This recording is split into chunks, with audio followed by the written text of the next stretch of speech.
Coba perhatikan tubuh kita sekarang ini, ya deh. Apa hidup tubuh kita ini? Kata kita iya. Kenapa hidup? Karena ada ruh. Coba kalau nggak ada ruh, bisa hidup nggak tubuh? Enggak. Berarti yang hidup itu siapa? Ruh itu. Ya.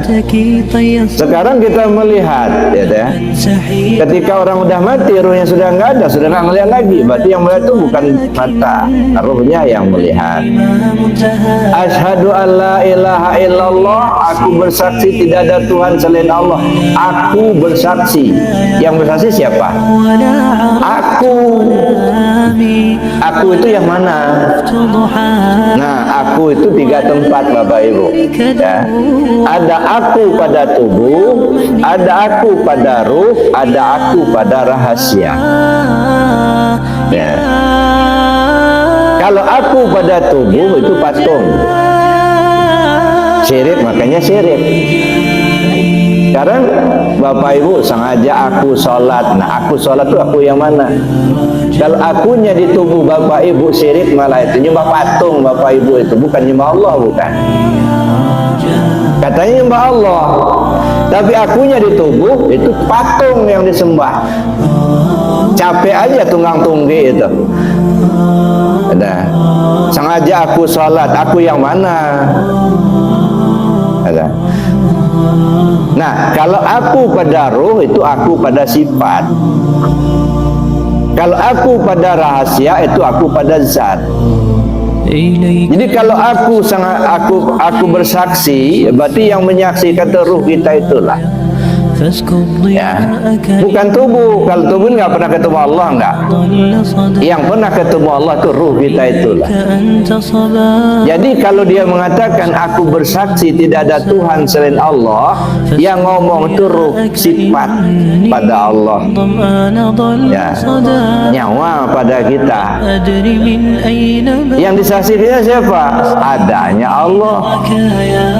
Yang jadi saksi siapa? Ini tubuh kita ini yang jadi saksi.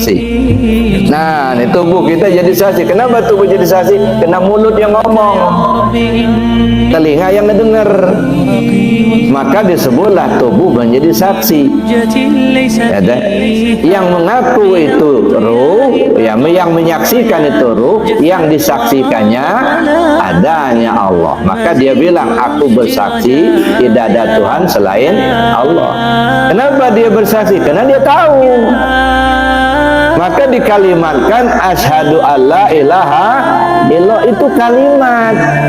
Kalimat karena dia tahu.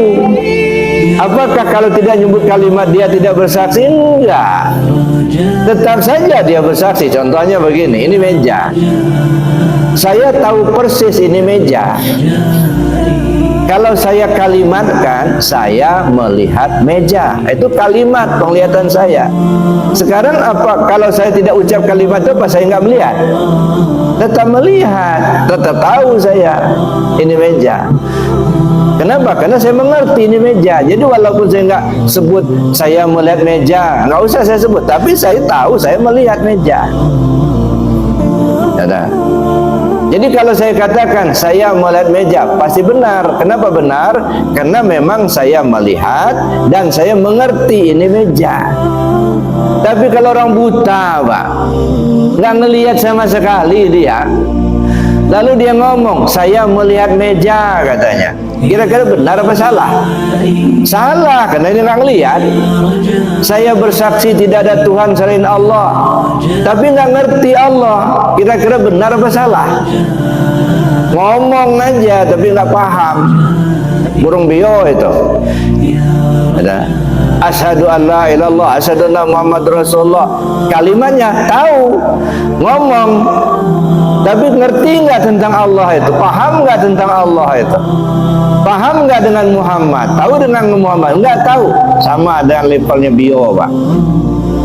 Burung bio cuma ngomong tapi nggak paham.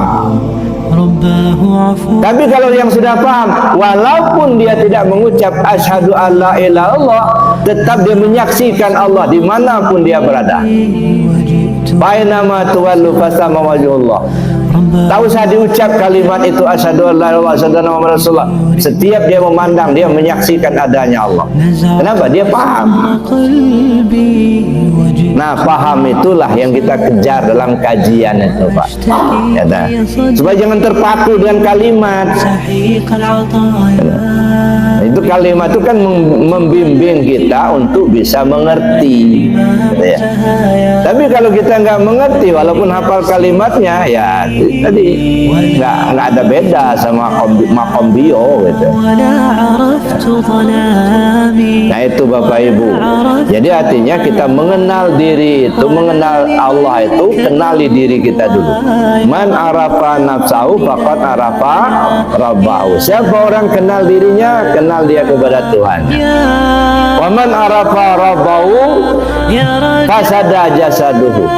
Siapa orang yang sudah mengenal Tuhannya, lebur tubuhnya, binasa tubuhnya, nggak ada lagi tubuh dia.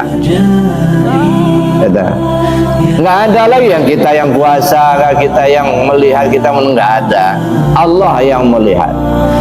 Nah makanya wa anfiqu mimma razaqnakum min qabli an ya'tiya ahadakumul maut.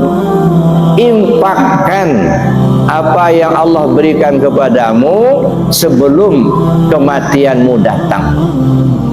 Sebab kita ini kadang-kadang kalau sudah bicara infak, nah duit ya kan, harta, bukan apa yang Allah berikan padamu. Ini enggak bicara harta duit aja, enggak. Wa anfiqu mimma razaqnakum. Infakkan, serahkan, berikan apa yang Allah berikan padamu. Apa yang Allah berikan pada kita banyak sekali. Yang di diri kita, kita diberi Allah hayat, kita diberi Allah sama, kita diberi Allah basar, qadrat, iradat. Itu pemberian semua. Ini istilah kita dikasih oleh Allah. Sekarang infakkan, berikan. Kepada siapa diberikan? Kepada yang berhak menerima. Siapa yang berhak menerima? Yang punya. Siapa yang punya? Allah yang punya. Maka serahkan lagi sama Allah. Hayat punya Allah, sama punya Allah, basar punya Allah. Kalau sudah kita serahkan, kita nggak punya lagi. Kalau masih punya, karena belum diserahkan.